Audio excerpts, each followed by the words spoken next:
The follow-up album to Light Years, 2001's Fever, continued Kylie's all-out assault on the charts. The album's lead single was Can't Get You Out of My Head. It would become Kylie's signature tune, a timeless, pristine 3 minutes 50 of electro-pop. It went to number 1 in 40 countries.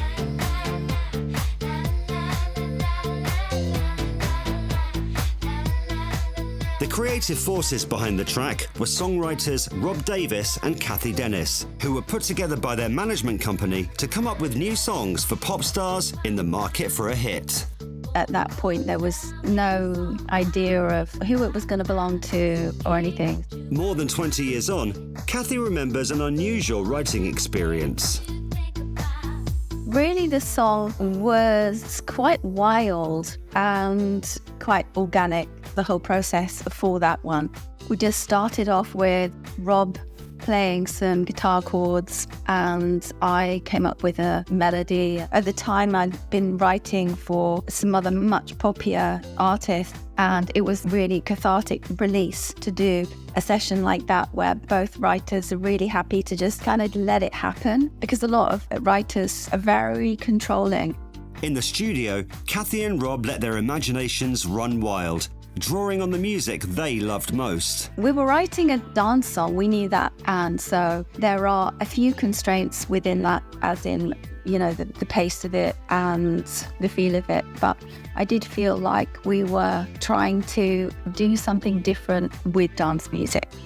When you're writing music, there are triggers, and they're not obvious triggers. They can re-censor a memory, and somehow the Kraftwerk thing kind of came into my head, and that was a line on the keyboard that goes da-na-na-num, ba-na-na-num. So the sound of it and the line were definitely inspired by my love of Kraftwerk. And sometimes inspiration springs from less glamorous arenas. I remember taking a couple of wee breaks, restroom breaks, and I normally find during the restroom breaks that they're a big part of the creative process because I've totally detached at that point.